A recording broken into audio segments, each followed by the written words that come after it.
Tonight we celebrate the new Tomorrowland at Walt Disney World in Florida with a television special that's out of this world. Hello, I'm Michael Eisner, head of the Walt Disney Company. In a top-secret military installation somewhere in the United States, there are those who believe that the government is hiding the remains of an alien spacecraft that mysteriously crashed to Earth. With more and more scientific evidence of alien encounters and UFO sightings, the idea of creatures from another planet might not be as far-fetched as we once thought. In fact, one of you out there could have the next alien encounter. Enjoy tonight's special. I'm going to walk over and see if I can sneak a peek. Maybe not. Alien Encounters from New Tomorrowland is brought to you by Bounty. Outstanding absorbency and durability make Bounty the quilted quicker picker-upper. Scientific verification of extraterrestrial life forms routinely arriving on Earth. Top secret reports from ongoing military investigations. Compelling home videos of alien craft captured within the last few months. World figures who have gone public with their own extraterrestrial experiences. The shocking history of government misinformation programs designed to prevent widespread panic. And personal accounts of those who have been abducted and studied against their will. It's happened to me, it's happened to my sister, and I believe my mother. My son looks me straight in the eyes, and he says, "They took blood out of you, Mama." They don't ask permission, they take you. But it's such an incredible secret, nobody wants to believe it. There is valuable scientific data that would prove once and for all that planet Earth is being visited by a highly evolved intelligence that is not from this world. Wait a minute. I've had enough. Stop it. From beyond the boundaries of our perceptions, intelligent beings are beckoning mankind to join the galactic community. It's an invitation which is both wondrous and terrifying. This is the nature of alien encounters. Mankind has the unique ability to ignore the obvious, especially when the facts reveal a disturbing truth. We once believed the sun revolved around the earth. When Galileo demonstrated the reverse is true in 1634, he was charged with heresy and placed under house arrest for the last 8 years of his life. The charges were later dropped, 342 years later. Now, as we approach a new millennium, mankind is in the midst of the most profound event in history, actual contact with intelligent life from other planets. For nearly 50 years, officials have been documenting routine alien encounters here on Earth. And thousands of people have seen or experienced this alien presence. Yet many others still refuse to acknowledge the obvious evidence all around them. What is it like to be confronted by a creature whose intelligence and skill is far beyond the comprehension of mankind? Would it be enlightening? Would it be an exercise in terror? Or perhaps both? Here in the new Tomorrowland at the Walt Disney World Resort near Orlando, Florida, these concepts are brought to life as guests experience their own alien encounter, a sensory thriller from Disney and George Lucas. We'll give you a sneak preview later in the show. But first, we must prepare you for the future with some shocking insights from the recent past. Alien ships seem to arrive in waves. And if the last few years are any indication, planet Earth is experiencing a tsunami of sightings.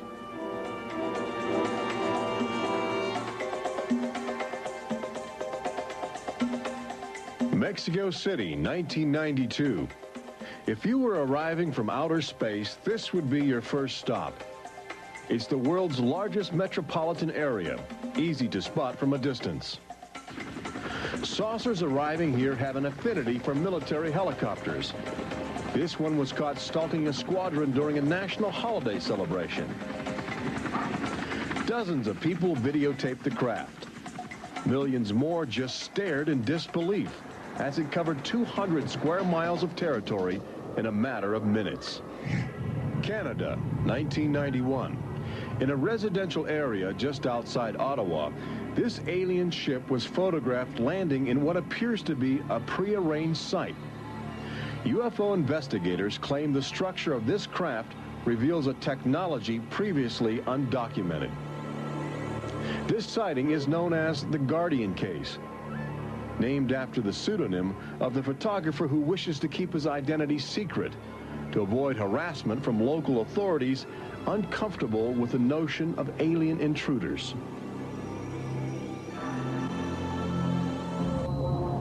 For the last few months of 1994 and lately in 1995, Gulf Breeze, Florida has been ground zero for alien encounters. Especially during the day, extraterrestrial craft have become common ornaments in the uneasy skies. Over those dunes right there. There she is, right there. Oh my God. Residents of Gulf Breeze routinely aim their home video cameras at the horizon. More often than not, they capture an astounding alien display. Oh, there it is. Right out there. Looks like an egg on top and an egg on bottom. You would think these alien sightings would be front page news. So why have they received almost no national attention? The answer is simple. For governments determined to maintain their authority, extraterrestrial contact is pure dynamite. There's beings from another planet. We don't know where they come from. We don't know what they're doing here. There's nothing we can do about it. Meet Captain Kevin Randall, retired Air Force intelligence officer, now a top investigator of alien encounters. Anytime a technologically superior civilization comes in contact with a technologically inferior civilization, the technologically inferior civilization ceases to exist. Not necessarily through conquest, not necessarily through invasion, but because the technology changes the underlying social structures of that civilization and it disintegrates. Those fears are reflected in a 1960 federally funded study by the Brookings Institution, which warned that public knowledge of alien life could cause civilization to collapse. So they began a policy of covering up and hiding the information, but they also began a policy of ridiculing, so that people who really see something are afraid to come forward. This isn't right to do the ridicule. I mean, a lot of people suffer. Retired Army officer Clifford Stone certainly suffered after he began private research into the UFO phenomena while still in the service. Well, I was given a lawful order while I was in the military to back off. I refused that lawful order. That resulted in me having to go to be psychoanalyzed, which kind of backfired on my command. But I was actually given a lawful order not to write to members of Congress without first getting it approved through my command, and not to talk to members of the media. Of course, I went out and violated all those directives simply because I felt they had no right, that I had a right. He also has determination. This collection of classified government documents represents years of determined effort by Stone to open the UFO files and offer fresh leads to investigators on the trail of the truth. It is not surprising that this book is making top military officials very uncomfortable. I think that some of the underlying concerns they have is the impact it will have on society as a whole if the information is ever released. Then why have aliens chosen to visit our small blue planet, hidden on the distant fringes of an insignificant star cluster? Well, we invited them here. When we return, what is attracting alien visitors to planet Earth? Extraterrestrials take aim on America's military. A crashed saucer becomes a top-secret bombshell. The nation's capital becomes a cosmic crossroads. And later, how Disney Imagineers have designed a way to prepare humans for their inevitable alien encounter.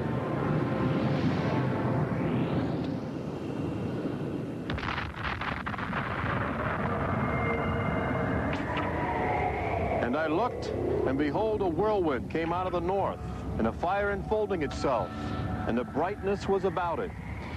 Also out of the midst thereof came the likeness of 4 living creatures. And when the living creatures went, the wheels went by them. And when the living creatures were lifted up from the earth, the wheels were lifted up. For the spirit of the living creature was in the wheels. Ezekiel chapter 1. There have been reports of alien encounters throughout recorded history, often buried in the obscure poetry of mystics. But since the end of World War II, alien encounters have adopted a darker, more menacing demeanor. No longer just spirited lights dancing in the sky, UFOs turn more brazen, announcing themselves with surprising ferocity.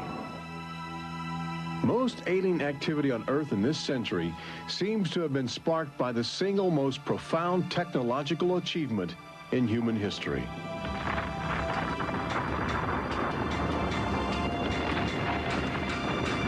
The atomic bomb did more than blow away every conventional notion of combat. It also saddled mankind with the awesome responsibility of life and death for the entire planet. But what the world didn't know in 1945 was that the atomic bomb's brilliant burst of energy would also be mankind's cosmic calling card, announcing to the universe that a technological society had evolved on a small blue planet in the backwaters of the stars. So as the world celebrated the war's end in 1945, aliens who heard man's atomic trumpet were already charting their course towards Earth, responding to our open invitation. As early as 1947, the large alien ships began to arrive, navigated by living creatures.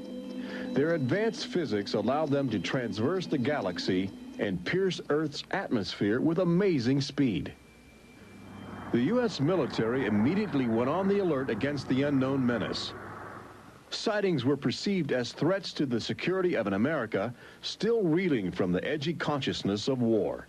And the sightings were taking place all across the country. I glanced up and there were 3 flying saucers in a V with what appeared to be a dome on the top with, I can't be sure, but I believe I saw the sun glinting off of, well, windows or observation portholes of sort.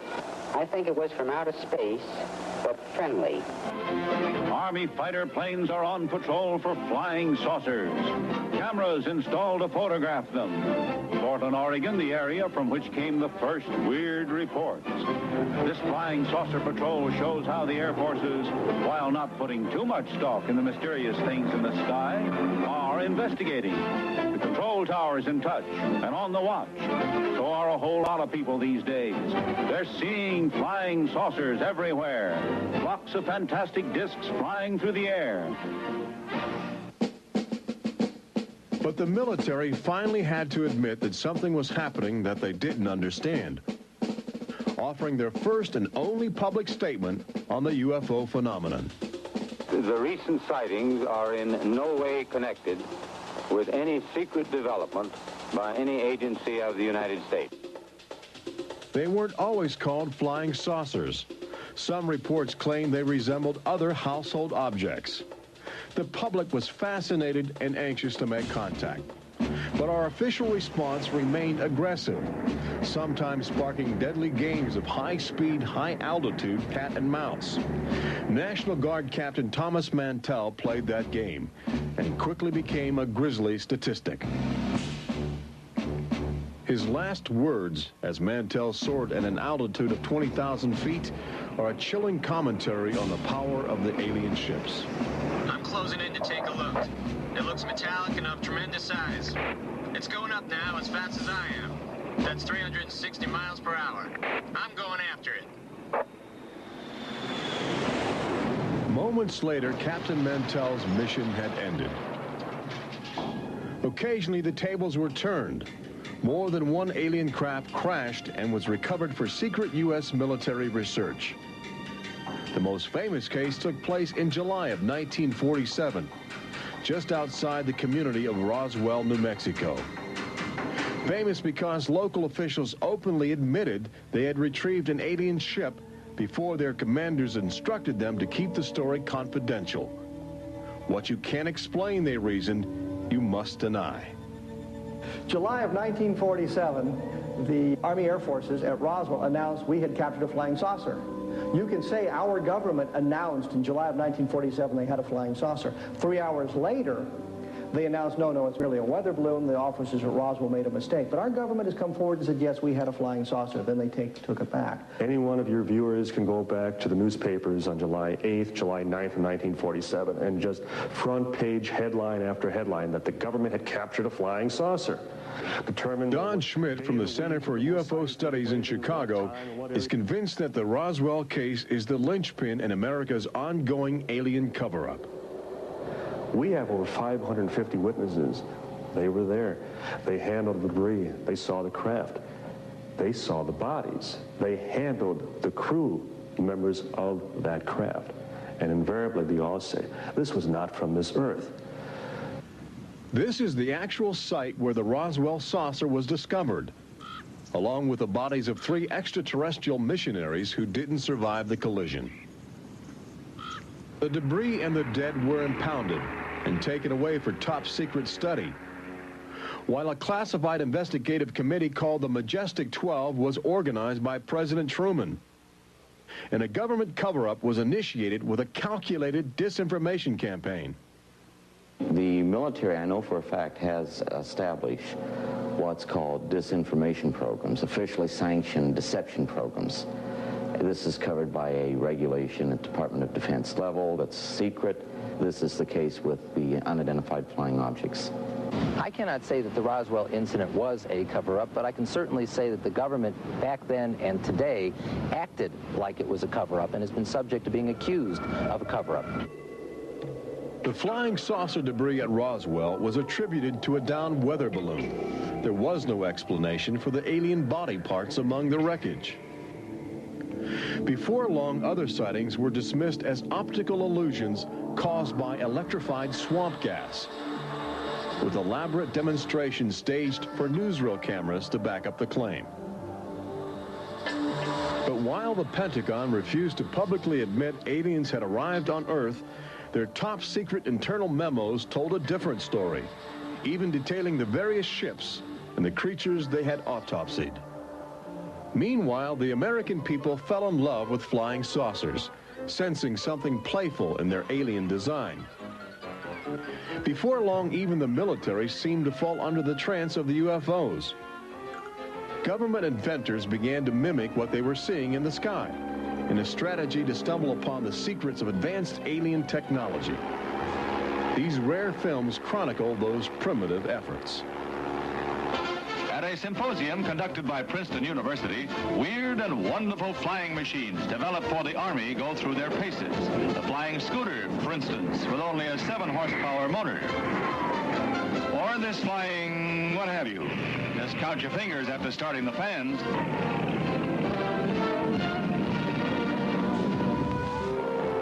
The naive attempts to copy the saucers began to look foolish, especially in July of 1952, when real alien ships were routinely buzzing over Washington, D.C., leading fighter pilots on frustrated chases lasting as long as 6 hours. It was the first time since the War of 1812 that our nation's capital had been successfully invaded by a foreign power. By the early 1960s, UFOs were having a chilling effect on our defense operations. Their tremendous speed often caused them to be misidentified as incoming intercontinental ballistic missiles, putting American air bases on red alert. there needed to be some way for the U.S. and the Soviets to distinguish between nuclear attack and alien visitors. The weapon is installed in the Pentagon, but it's a weapon of peace. This is the teletype that will operate at the U.S. end of an open line to Moscow. This link, it is hoped, will help avoid misunderstandings that could possibly trigger a catastrophe. Now, a president could be in touch with the Russian premier in a matter of seconds. The hotline between Moscow and Washington was set up so they could go ahead and make last-minute pleas that we're not attacking you and you're not attacking us. The purpose for this was to ensure that a nuclear war would not be touched off by a UFO appearing on the scopes and being mistaken for enemy aircraft. The hotline eased some international tensions, but it didn't halt the interaction between the military and aliens, which continues to this day. November of 1975, essentially every SAC base in the United States was visited by UFOs. We have reason to believe that the UFOs went ahead and had some effect on changing the codes within the missiles, within the launch control facility, to change where the missiles would hit. 1976, September, Iran, 2 F-4s tried to intercept a UFO and shoot upon the UFO. The weapon systems of the planes go dead. The communication systems go dead. These are just 2 examples of cases which sound like they came out of science fiction, but in reality, they're from government documentation. Documents released by the State Department. 3 main engines up and burning. September 1991, Space Shuttle Mission 48. Commander Clayton and his crew point their cameras at the planet's horizon for a live broadcast to Earth. Many viewers noticed an alien ship playfully cavorting around the shuttle at tremendous speeds. NASA still refuses to acknowledge the incident. But since that time, the space agency no longer allows public access to live unscrambled television signals from shuttle missions. Currently in 1995, the Federal Emergency Management Agency trains personnel with a manual that suggests techniques in communicating with extraterrestrials encountered in the line of duty. This document is in marked contrast to a federal law passed by Congress in 1969, which makes it illegal for any American to have contact with an extraterrestrial, punishable by a $5,000 fine and a year in jail. Ironically, both documents were composed by a government which refuses to publicly admit that there is intelligent life on other planets. Indications are that government, military, and scientific leaders will soon release nearly a half-century of official documentation of ongoing alien encounters on Earth. Perhaps they feel it would be too embarrassing not to reveal the truth before the truth reveals itself. But these FBI files acquired through the Freedom of Information Act outline nearly 50 years of UFO reports investigated by federal agents all across America. Overwhelming evidence that something sinister is at work. But look carefully. The torn pages, the ragged copies, the large areas blacked out in an effort to keep secrets locked away. If we are keeping information, which I am certain we are, from the American public on unidentified flying objects, then we're wrong. Government has an obligation to the people to tell the truth. No matter what that truth might be, the people have a right to know that planet Earth is being visited by a highly evolved intelligence that is not from this world.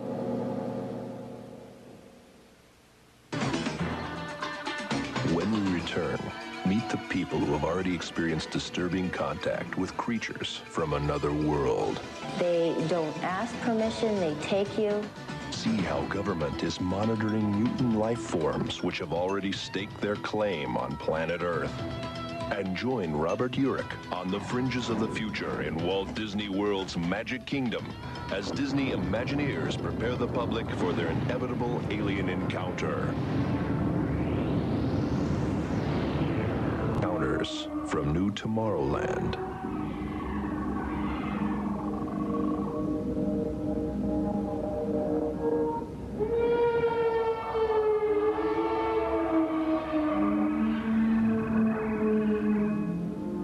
fact is, everyone encounters alien life forms each day. We've just become accustomed to ignoring the evidence. We expect the first visitors from outer space to arrive in flying saucers. But there are new scientific suggestions that the microbiotic organisms, which routinely invade human bodies in the form of viral disease, may have extraterrestrial connections. These minute alien life forms may very well be the advanced invasion force, leading the way to test Earth's environment for more complex and determined creatures.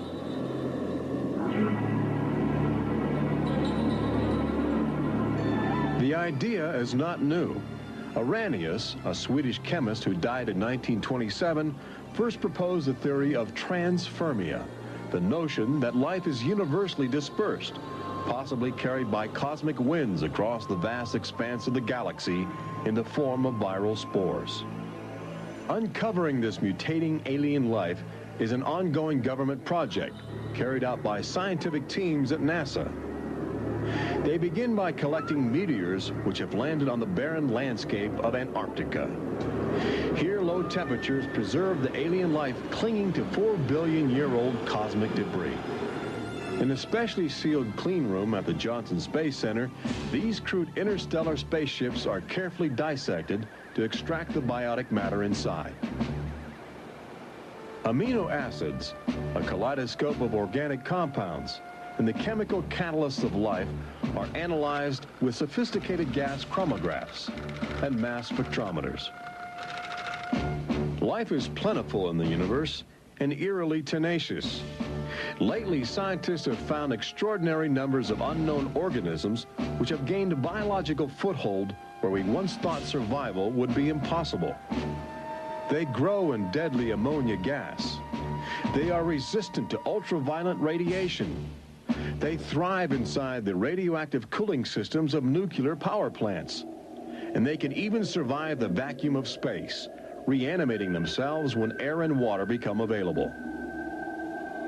Riding inside the stone cocoon of a meteor, life can travel virtually anywhere, and a good deal of it lands on planet Earth. But just as we explore the genetic package of alien life, visitors from space are routinely examining human specimens, abducting men, women, and children in order to conduct disturbing biological experiments. Very, very few people who've had the experience are willing to talk about it publicly. There is such a kind of ridicule factor. Bud Hopkins, researcher and author of the best-selling book Intruders, is America's leading investigator into the alien abduction phenomenon, and largely responsible for bringing the astonishing situation to the nation's attention. The most important thing about this, I think, in studying it, is to realize that there are very distinct patterns. This is not just a box full of crazy experiences which are mutually contradictory. The patterns start this way. People are abducted first in childhood. When I go back into my memory, I don't know a day without them. And they are then re-abducted over many, many, many years. When I saw this light on the freeway, my first reaction was, oh my God, not again.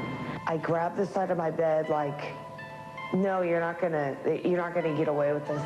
You're not gonna get away with it this time.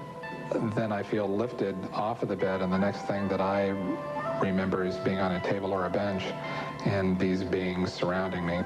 Samples are taken from the skin, and there are very distinct scars that result from these biopsies, whatever we want to call them. I have a scar on my hand. It seems to be a triangle shape that's a half an inch by half an inch if you were to measure it. They were just red and blistery and kind of in a large equilateral triangle on each foot. The basic, most common mark is what we call a scoop mark. It's a circular depression, as if the aliens have used a little tool and removed a layer of cells. On my upper left inner thigh, I have two marks. There's a series of two. They're about 1/8 of an inch deep and about 1/4 inch in diameter that people call scoop marks, for lack of a better term. Often an object is inserted in the nostril or behind the eyeball or in the ear, which we believe to be implants. On my shin, between my ankle and my knee, were two puncture marks. In fact, I hesitate to call them that because they were larger and deeper. They were like two holes drilled vertically along my shin into my leg, and that frightened me deeply because I have no idea how those got there. I could only speculate as to why they were doing that, although I do know that, bone marrow contains genetic material, blood. They're interested in who you are genetically. They seem to be desperate for our genetic material, our DNA, our particular genetic makeup, as if they have reached some point of, let's say, some point of no return in their evolutionary development, and they need to revivify themselves through something they can get from us, a more primitive and perhaps more robust species. People generally describe one particular type of figure as the basic alien type, which is a small figure, 3.5 to 4.5 feet tall, huge head, huge black eyes, hairless, grayish-white skin, just a tiny slit for a mouth that doesn't move, and so forth. I'd say that accounts for about 85% of the descriptions. There's some that are very, they talk about the reptilian being like sexually aggressive, and then there's some that look like praying mantis that are very mean and very violent. It is a violation of your body. It's a violation of your space. They don't ask permission. They take you. On this earth, when you are raped, when you are mugged, even if you don't see that person that is doing you bodily harm, you have somewhere to go. You can go to the police and at least give a report whether they do something or not. You have somewhere to go. But in this case, you have no one to talk to. You have no one to say, this has happened to me. I've been so violated. You don't even know. And you're not ready for this. My love life went to hell. My schooling went to hell. Everything went to hell. And it's terrifying, it's not fun, it ruins your life because you have nowhere to go. Twinkle, twinkle, little star, how I wonder what you are. Up above the world so high like a diamond in the sky. Makes me want to cry.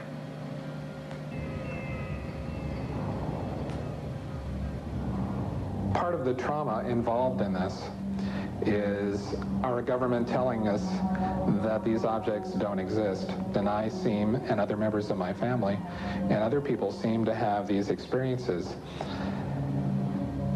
It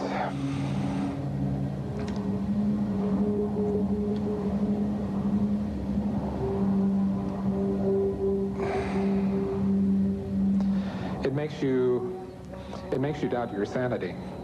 The range of people who have had abductions around the world, because it is a global phenomenon, is just, it's a total range. I've worked with people who are of Oriental backgrounds, African-American background, Hispanics. I've worked with one NASA scientist, a research scientist, who is an abductee, a police lieutenant from the South, doctors, lawyers. I mean, I've had, incidentally, 7 psychiatrists come to me because of their own personal abduction experiences. The phenomenon affects people from all walks of life. And it has a dramatic effect on families. Debbie and Terry know firsthand. Both are ongoing abductees with deep concerns about the chilling connections between aliens and their children. I thought this was mental illness. Then my son started speaking about little airmen coming into his room and taking us up, and there was even one point where he said, "They took blood out of you, Mama." He wanted guarding all the time. He wouldn't go to bed at night unless I slept with him. He was angry. And the other thing is he started setting traps. One night my husband came home from work and there's these little colored stones all over the garage. And Dale, my husband, said, "What is this for?" And he says, "Well, this is when the airmen come, they slip and fall on their butts." The interesting thing about children is a sort of innocence about their perceptions. I will present these cards of different heads, and there's Santa Claus, Batman, policeman, a clown, Ninja Turtle, an alien. what we do is to see how the child responds when we get to the alien face. And it can be extremely moving, because I've seen children just collapse when they see the drawing of the alien, crying, hugging their fathers or their mothers in terror. Well, she was 4 years old, and she was past bedwetting and all of that behavior. She was beyond that, and she'd never wet her bed. And when we moved to Banning, she started having nightmares every night and wetting her bed. And a couple of weeks ago, she had a bunch of scratches on her face, and she didn't have them when she went to bed. I said, what happened? And it was funny. The only thing I could get out of her was that she asked me, do aliens hurt you? And I went, what? And a woman told me, for instance, that her little girl, when she was first able to talk, would tell her about these nightmares of what she called the bugs coming in the room. And they were big bugs with big eyes. And again, there were some physical marks, all the surrounding evidence suggesting abductions. At one point, the mother, a few years later, was getting out of the car with her daughter at a shopping mall, and the Goodyear blimp was coming over. And the little child said, Mommy, look, don't you remember when you and I were up in that thing with the bugs? The last time I had a session, in that session I actually saw Lexi being escorted by two small grays. And it was very upsetting to me. I could not handle the fact that my daughter was being subjected to something that I had no control over. And when I think you have no control over something, that you're so helpless, it's like your child's drowning or something, and you can't save them. I feel like I'm going to go crazy because there isn't anything I could do for my son. I know. One of the most interesting things, too, from a child's point of view, has to do with the fact that communication is telepathic. One little boy drew on some drawings he'd made for me of the aliens. He put on the side of the head, each alien head, a gigantic ear, just one. And his mother said, what's that? And he said, well, Mommy, I know they don't have ears, but I put that there because, you know, they can hear everything you're thinking. When we return, Robert Urich takes you to the new Tomorrowland in Walt Disney World's Magic Kingdom, where Disney Imagineers are creating extra terror, estrial excitement, preparing the public for cosmic contact with a virtual alien encounter.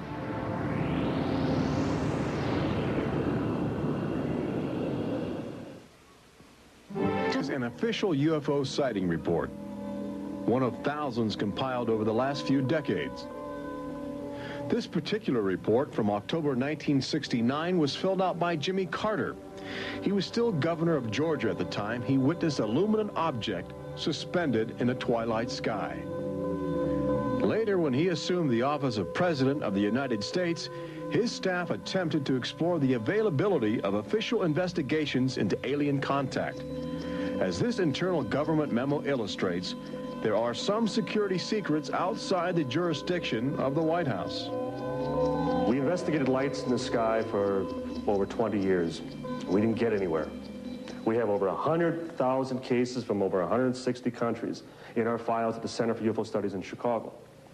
When you actually take the time to look at the official record, look at the classified, disclosed documents on the phenomena, and I'll guarantee you'll walk away saying, why weren't we told about this? And why were we told something else altogether? We've all been indoctrinated to have this knee-jerk response just to that term, UFO. We have to ask ourselves, who started it? And isn't it about time we go out and find out for ourselves? Every year, NASA routinely propels about 24 astronauts into a low Earth orbit aboard the space shuttle, a loud, lumbering, somewhat primitive rocket ship.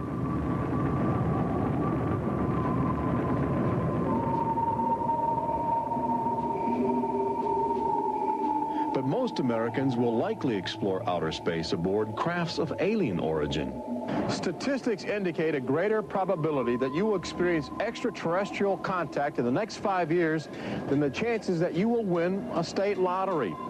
But how do you prepare for such an extraordinary event? Here in the new Tomorrowland at Disney World, scientists and Disney engineers have brought to life a possible scenario that helps acclimate the public to their inevitable alien encounter. Welcome to the new Tomorrowland Convention Center in the Magic Kingdom, where humans can enjoy their first taste of the future, as well as advanced extraterrestrial technology, and begin to understand the disturbing facets of alien intelligence. Access Technologies, an interplanetary manufacturing and marketing conglomerate, is one of the first alien firms to take advantage of this showcase facility in New Tomorrowland, introducing humans to technology which promises to seize the future. Today, guests are exploring the concept of teleportation, the ability to transmit solid matter or living creatures across the endless void of space. Inside this chamber, at the extraterrestrial alien encounter attraction, cosmic representatives will demonstrate the secrets of a brave new world. Utilizing the ominous device, two very different life forms will make contact via the teleportation process. Unfortunately, high technology can backfire if operated by careless hands. As the seat restraints lock into place and the power generators are activated by anxious extraterrestrials, these happy humans are about to discover a disturbing truth. When science fiction becomes science fact, the results could be terrifying.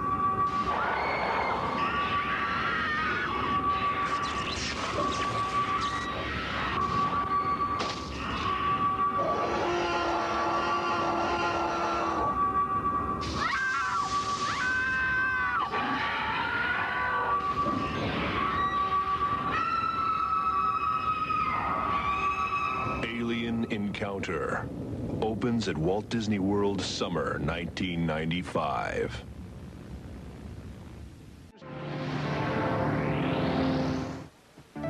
Planet Earth has always been a laboratory for alien life forms which can drop in from space or slowly mutate into bizarre fleshy organisms at our feet.